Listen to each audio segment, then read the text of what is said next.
Don't think about what you've left behind, the alchemist said to the boy as they began to ride across the sands of the desert. Everything is written in the soul of the world, and there it will stay forever. Men dream more about coming home than about leaving, the boy said. He was already reaccustomed to the desert silence. If what one finds is made of pure matter, it will never spoil, and one can always come back. If what you had found was only a moment of light, like the explosion of a star, you would find nothing on your return. The man was speaking the language of alchemy, but the boy knew that he was referring to Fatima. It was difficult not to think about what he had left behind. The desert, with its endless monotony, put him to dreaming. The boy could see the palm trees, the wells, and the face of the woman he loved. He could see the Englishman at his experiments, the camel driver who was a teacher without realizing it. Maybe the alchemist has never been in love, the boy thought. The alchemist rode in front, with the falcon on his shoulder. The bird knew the language of the desert well, and whenever they stopped, he flew off in search of game. On the first day he returned with a rabbit, and on the second with 2 rabbits. At night they spread their sleeping gear and kept their fires hidden. The desert nights were cold and were becoming darker and darker as the phases of the moon passed. They went on for a week, speaking only of the precautions they needed to follow in order to avoid the battles between the tribes. The war continued, and at times the wind carried the sweet, sickly smell of blood. Battles had been fought nearby, and the wind reminded the boy that there was the language of omens, always ready to show him what his eyes had failed to observe. On the 7th day, the alchemist decided to make camp earlier than usual. The falcon flew off to find game, and the alchemist offered his water container to the boy. "You are almost at the end of your journey," said the alchemist. "I congratulate you for having pursued your personal legend." "And you've told me nothing along the way," said the boy. "I thought you were going to teach me some of the things you know. A while ago I rode through the desert with a man who had books on alchemy, but I wasn't able to learn anything from them." "There is only one way to learn," the alchemist answered. "It's through action. Everything you need to know you have learned through your journey. You need to learn only one more thing." The boy wanted to know what that was, but the alchemist was searching the horizon looking for the falcon. "Why are you called the alchemist?" "Because that's what I am."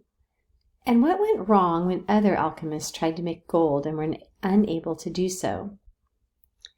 "They were looking only for gold," his companion answered. "They were seeking the treasure of their personal legend without wanting actually to live out the personal legend." "What is it that I still need to know?" the boy asked. But the alchemist continued to look to the horizon, and finally the falcon returned with their meal. They dug a hole and lit their fire in it so that the light of the flames could not be seen. "I'm an alchemist simply because I'm an alchemist," he said as he prepared the meal.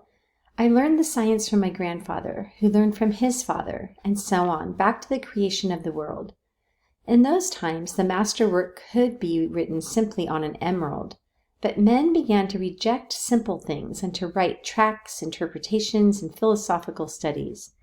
They also began to feel that they knew a better way than others had, yet the emerald tablet is still alive today." "What was written on the emerald tablet?" the boy wanted to know. The alchemist began to draw on the sand and completed his drawing in less than 5 minutes.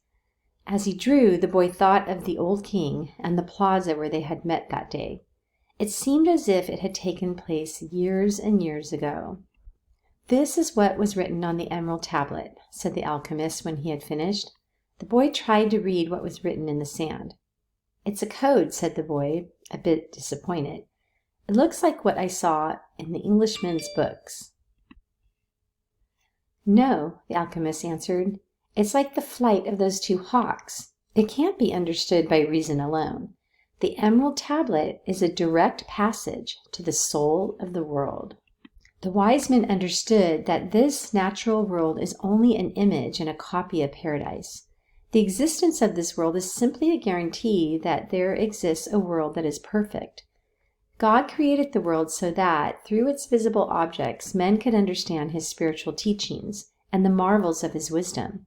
That's what I mean by action. Should I understand the emerald tablet? The boy asked. Perhaps, if you were in a laboratory of alchemy, this would be the right time to study the best way to understand the emerald tablet. But you are in the desert, so immerse yourself in it. The desert will give you an understanding of the world. In fact, anything on the face of earth will do that. You don't even have to understand the desert. All you have to do is contemplate a simple grain of sand, and you will see in it all the marvels of creation. How do I immerse myself in the desert? Listen to your heart. It knows all things because it came from the soul of the world, and it will one day return there. They crossed the desert for another 2 days in silence. The alchemists had become much more cautious because they were approaching the area where the most violent battles were being waged.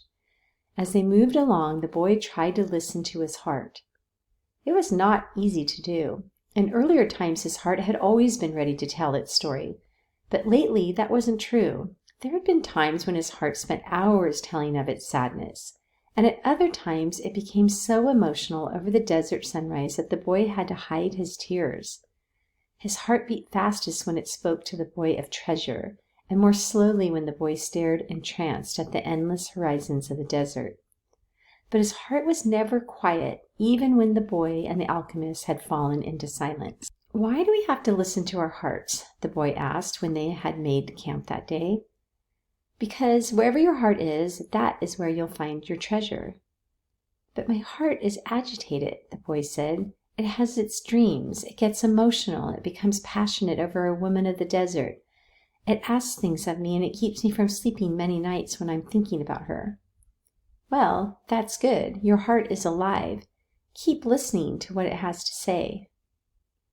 During the next 3 days, the two travelers passed by a number of armed tribesmen and saw others on the horizon.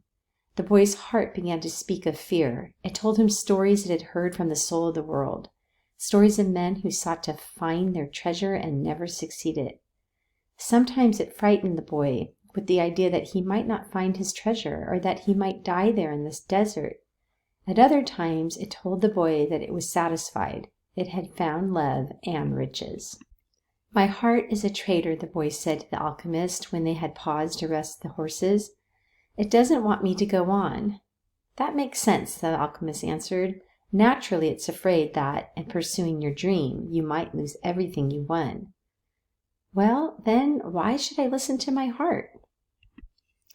Because you will never again be able to keep it quiet. Even if you pretend not to have heard what it tells you, it will always be there inside you, repeating to you what you're thinking about life and about the world. You mean I should listen, even if it's treasonous? Treason is a blow that comes unexpectedly. If you know your heart well, it will never be able to do that to you, because you'll know its dreams and wishes and will know how to deal with them. You will never be able to escape from your heart, so it's better to listen to what it has to say. That way, you'll never have to fear an unanticipated blow. The boy continued to listen to his heart as they crossed the desert. He came to understand its dodges and tricks and to accept it as it was. He lost his fear and forgot about his need to go back to the oasis, because one afternoon his heart told him that it was happy. Even though I complain sometimes, it said, it's because I'm the heart of a person, and people's hearts are that way. People are afraid to pursue their most important dreams because they feel that they don't deserve them, or that they'll be unable to achieve them. Their hearts, become fearful just thinking of loved ones who go away forever, or of moments that could have been good but weren't, or of treasures that might have been found but were forever hidden in the sands, because when these things happen, we suffer terribly. My heart is afraid that it will have to suffer, the boy told the alchemist one night as they looked up at the moonless sky. Tell your heart that the fear of suffering is worse than the suffering itself, and that no heart has ever suffered when it goes in search of its dreams, because every second of the search is the second's encounter with God and with eternity. Every second of the search is an encounter with God, the boy told his heart. When I have been truly searching for my treasure, every day has been luminous, because I've known that every hour was a part of the dream that I would find it. When I have been truly searching for my treasure, I've discovered things along the way that I would never have seen had I not had the courage to try things that seemed impossible for a shepherd to achieve. So his heart was quiet for an entire afternoon. That night the boy slept deeply, and when he awoke, his heart began to tell him things that came from the soul of the world. It said that all people who are happy have God within them, and that happiness could be found in a grain of sand from the desert, as the alchemist had said. Because a grain of sand is a moment of creation, and the universe has taken millions of years to create it. Everyone on earth has a treasure that awaits him, his heart said. We, people's hearts, seldom say much about those treasures, because people no longer want to go in search of them. We speak of them only to children. Later, we simply let life proceed in its own direction, toward its own fate. But, unfortunately, very few follow the path laid out for them, the path to their personal legends, and to happiness. Most people see the world as a threatening place, and because they do, the world turns out, indeed, to be a threatening place. So we, their hearts, speak more and more softly. We never stop speaking out, but we begin to hope that our words won't be heard. We don't want people to suffer because they don't follow their hearts. But why don't people's hearts tell them to continue to follow their dreams? The boy asked the alchemist. Because that's what makes a heart suffer most. The hearts don't like to suffer. From then on, the boy understood his heart. He asked it, please, never to stop speaking to him. He asked that, when he wandered far from his dreams, his heart press him and sound the alarm. The boy swore that, every time he heard the alarm, he would heed its message. That night he told all of this to the alchemist, and the alchemist understood that the boy's heart had returned to the soul of the world. So what should I do now? The boy asked. Continue in the direction of the pyramids, said the alchemist, and continue to pay heed to the omens. Your heart is still capable of showing you where the treasure is. Is that the one thing I still need it to know? No, the alchemist answered. What you still need to know is this. Before a dream is realized, the soul of the world tests everything that was learned along the way.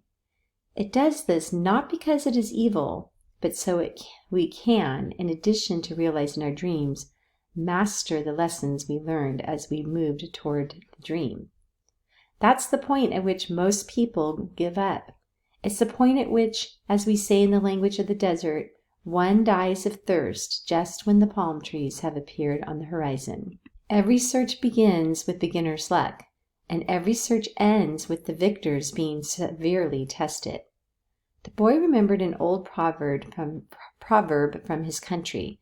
It said that the darkest hour of the night came just before the dawn.